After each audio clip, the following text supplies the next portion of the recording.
Salut, je m'appelle Aria et je viens d'un très petit village en Inde. Je suis née une nuit sombre et orageuse, un vendredi 13. Ce qui n'a pas beaucoup d'importance, sauf quand tes parents sont vraiment très superstitieux. Au lieu de pleurer pour la première fois de ma vie, j'ai fait des bulles avec ma salive et j'ai ri. Cet enfant est bizarre. Pourquoi elle ne pleure pas? Regarde son sourire diabolique. Une fois quand j'avais 2 ans, je jouais avec ma grand-mère et c'était la première fois que je prononçais son prénom. Daddy. Mais ce n'était pas une célébration parce que le même jour, elle est décédée. Quelques mois après, quand j'ai appris à prononcer le prénom de mon grand-père, Dada, il est décédé aussi. Oh mon Dieu, c'est le début de la fin. Si elle dit un autre mot, elle pourrait tous nous tuer. Le même jour, mes oncles et tantes ont quitté le village avec toute leur famille. Et mes parents sont devenus plus bizarres et plus fous.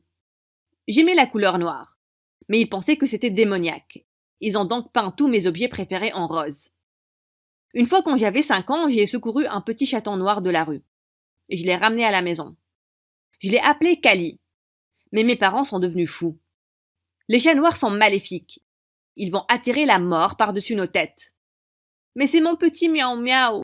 La seule chose qui peut nous tuer, c'est sa petite tête mignonne. Ils ne voulaient entendre aucun mot de ce que je disais. Et ils ont viré Kali de la maison cette nuit-là. J'étais furieuse. J'ai commencé à crier très fort. Et c'est là qu'il y a eu un énorme coup de foudre, suivi par un gros fracas. Mes parents ont regardé à travers la fenêtre, horrifiés, pour voir l'ancien arbre sacré frappé par un éclair.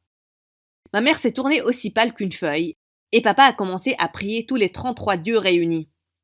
Oh, on est désolé, pardonne-nous. S'il te plaît, on a été vraiment, vraiment mauvais. Oui, on va ramener ton petit précieux Kali, tout de suite. Ils se sont immédiatement précipités en dehors de la maison, et sont revenus avec Kali à 3 heures du matin. Le lendemain, ils m'ont réveillée à 5 heures du matin et m'ont emmené voir ma tante, qui vivait dans un village éloigné. Quand on est arrivé, une femme portant des habits noirs est sortie. C'est ta tante. Va lui faire un câlin. Elle est exactement comme toi.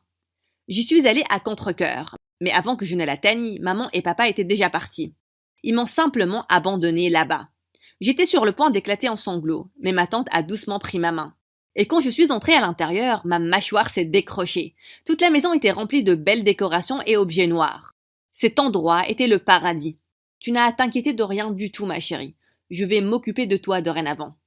Durant des jours, je pensais que mes parents allaient revenir pour me chercher, mais ils ne l'ont jamais fait.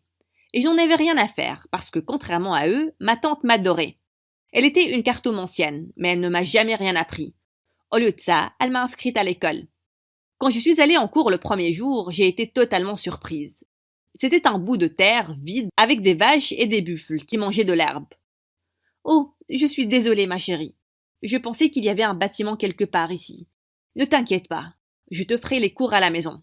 Eh bien, elle m'a appris quelques trucs, mais rien de vraiment utile. Une fois quand j'avais 13 ans, je jouais dans le champ avec les enfants du quartier. Quand soudain, l'un d'eux a été mordu par un serpent. Tout le monde a commencé à crier et à courir en panique. C'est là qu'un homme est intervenu, et il a décidé de l'emmener à un temple au lieu de l'emmener à l'hôpital. Vous êtes fou! Il doit aller voir un médecin tout de suite. Tu as perdu la tête. Dieu va le guérir. Ah, c'était fou. Mais je n'allais pas le laisser faire si facilement. Je lui ai mordu la main, très fort, et il a commencé à crier. Cette fille est folle. Elle m'a mordu. Elle m'a mordu. Je dois aller voir un médecin. Non, tu n'en as pas besoin. Dieu va te guérir, alors va faire un tour dans le temple. Il s'est immédiatement tu et quelqu'un a appelé le médecin, et la vie de l'enfant a été sauvée. Mais des rumeurs bizarres sur moi ont commencé à être propagées. Et cette stupide Maya, eh bien, elle était la plus grosse pipelette du monde. Elle est maléfique, elle peut parler au serpent. Elle est possédée, elle a essayé de manger un homme vivant devant mes yeux. Ah oui, eh bien tu devrais faire gaffe si tu ne veux pas être blessé. Eh bien, c'était rigolo d'effrayer tous ces enfants stupides.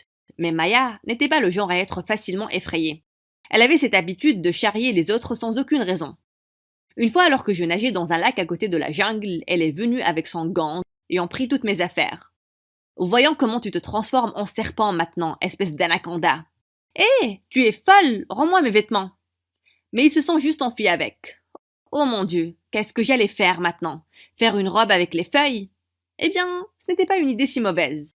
Mais j'étais furieuse contre Maya, et je devais me venger. Un jour, je l'ai vue embrasser un garçon derrière une étable, et je savais exactement quoi faire.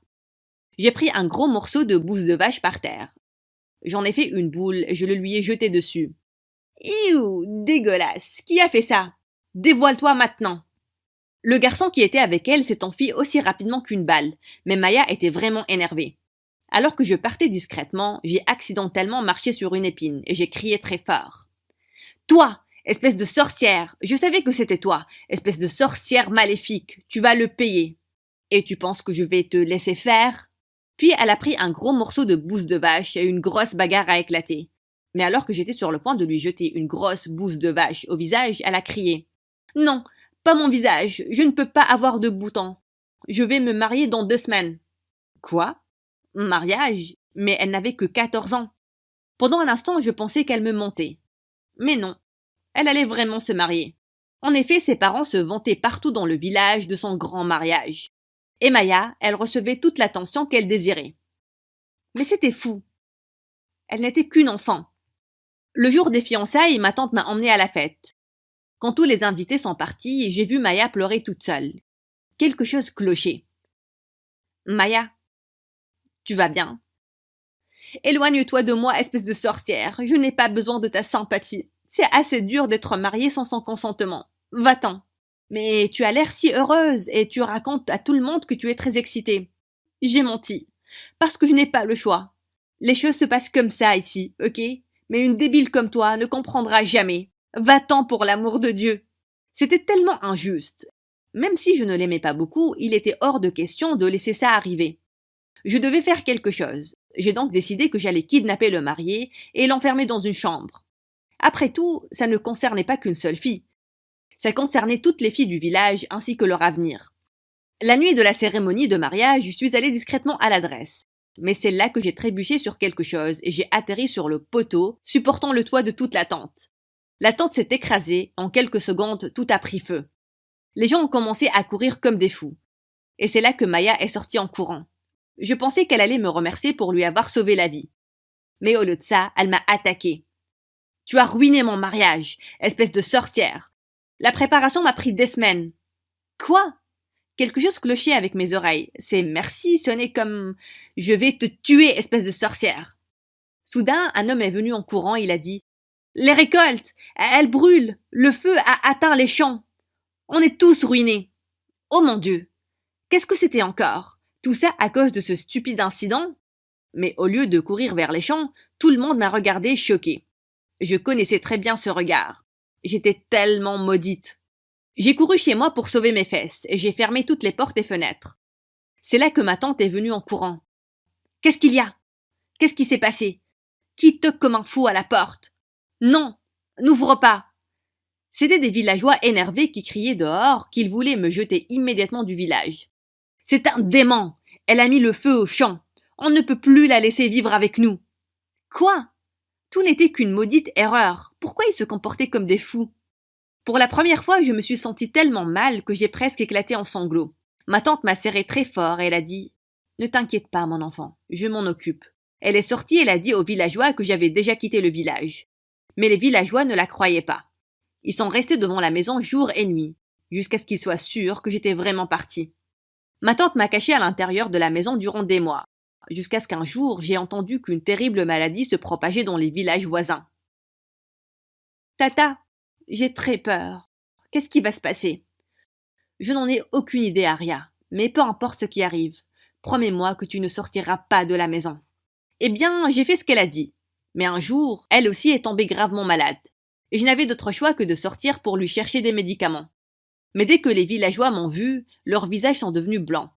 Ils s'enfuyaient loin de moi et ils criaient très fort. « Elle est de retour! Elle est de retour! Le démon est de retour! » Elle a ramené une nouvelle maladie avec elle pour nous tuer tous. Quoi?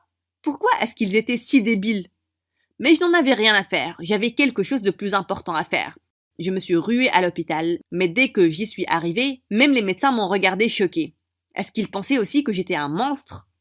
Un médecin m'a appelé et m'a demandé pourquoi je n'avais pas de points rouges sur le corps, comme tout le monde. Eh bien, parce que je prends des bains tous les jours, je suppose. Il m'a regardé confus, et puis ils m'ont fait faire un tas de tests. Je flippais vraiment. Pourquoi ils faisaient tout ça? Je n'étais pas une extraterrestre. Quelques instants après, l'infirmière est sortie et elle a crié. Vous aviez raison, monsieur. C'est la bonne. La bonne? Quelle bonne? Il s'est avéré qu'ils ont trouvé les anticorps pour la maladie dans mon sang. Apparemment, mon sang était maintenant l'antidote de cette maladie qui se propageait. Et j'allais pouvoir sauver la vie de tout le monde. Quand tout le monde a été guéri, les médecins ont dit à tous les villageois que c'était moi qui leur ai sauvé la vie. Tout le monde m'a regardé choqué, au début, mais puis ils ont commencé à crier. Déesse! Déesse! C'est une déesse! Elle nous a sauvé la vie! Les gens ont commencé à venir vers moi avec des cadeaux. C'était tellement fou. Pour l'amour de Dieu. Qu'est-ce qui clochait avec ces gens? Non! Arrêtez s'il vous plaît. Je ne suis pas une déesse. Et je ne suis pas le démon non plus. Je suis juste un humain normal, comme vous. C'était uniquement un coup de chance que mon sang contienne l'antidote. Pour la première fois, j'ai senti que les gens m'écoutaient vraiment. Si vous voulez vraiment me donner quelque chose, arrêtez s'il vous plaît avec ces superstitions stupides. Et abolissez ces vieilles lois qui anéantissent nos enfants et leur avenir. On n'en a pas besoin. On a besoin d'écoles, d'institutions et de meilleurs hôpitaux pour que plus de vies soient sauvées. Après ça, il y a eu un long silence. Et j'étais déjà prête à m'enfuir de là, au cas où ils s'énervaient contre moi de nouveau. Mais heureusement, ils ont compris.